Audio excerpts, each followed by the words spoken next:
नमस्ते बच्चों। कल मैंने इसका एक भाग आप लोगों को भेजा था, पार्ट 2 साय। इसका सेकंड पार्ट भेज रहे हैं आज हम। इसे सिर्फ पढ़ेंगे नहीं बच्चों, इसकी सिर्फ आपको स्टोरी कहानी में बता दे रहे हैं।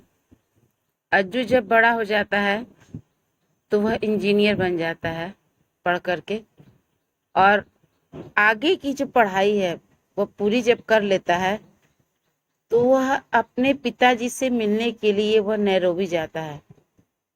वहां जब वो पहुंचता है तो देखता है कि घर में ताला लगा हुआ है। वो बाहर की बेंच पर बैठ जाता है कुछ देर। उसके बाद जब रात पता चलता है कि कुछ कोई है इसमें जो अप्रवासी हैं, वे बहुत देर रात तक आते हैं और आ करके ताला खोलते हैं और अपना फिर सुबह के समय फिर वो अपने काम पर चले जाते हैं।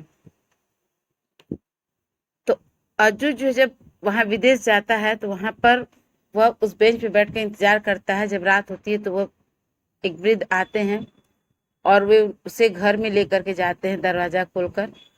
और उसके बाद जब वे अज्जू से पूछते हैं कि ये जो तस्वीर सामने लगी हुई है दीवार पर, तुम इसमें ये छोटा सा बच्चा कौन है? तो अज्जू बोलता है कि मैं हूँ।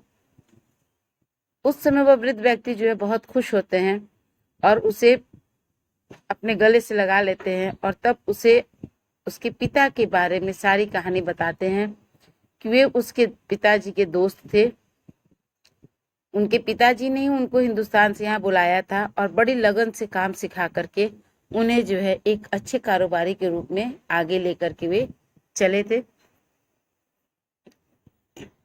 तब उन्होंने पूछा कि तुम्हारी माँ कैसी है, बहन कैसी है, और ये इस दिन का मैं बहुत दिन से इंतजार कर रहा था कि तुम आओ और आकर के अपने पिताजी का कारोबार सारा संभालो। वह उस बच्चे से सारी कहानी बताते हैं कि आपके पिताजी तो जब आप लोग बहुत छोटे थे उसी समय वो मर गए थे, और उन्होंने ही जो है यहाँ पर विदेश में उस वृद्ध व्यक्ति को, जो उनके पिता के दोस्त थे, उनको उन्होंने वहां पर नौकरी दिलवाई थी, काम सिखाया था। उसका उन्होंने जो हिस्सा होता था कमाई का, जो भी उनके फैक्ट्री में जो भी आमदनी होती थी उसका 50% जो शेयर है वो उनके घर भेज देते थे ताकि बच्चों की पढ़ाई न छूट पाए। और वृद्ध व्यक्ति ही वह बात बताते हैं कि अगर आप कहीं डूब रहे हो, एक तिनके का ही सहारा आपके लिए बहुत होता है और आप किनारे आकर के लग जाते हैं। उस केवल एक मात्र सहारे से जो है भंवर से निकल करके आप अपने को एक किनारे ला करके अपनी जीवन नैया को पार लगा सकते हैं। यहाँ पर वृद्ध व्यक्ति बताते हैं कि आपके पिताजी जब मर गए उस समय मैंने आप लोगों को बताना उचित नहीं समझा, क्योंकि आप लोग बहुत छोटे थे, आपकी माँ बीमार थी।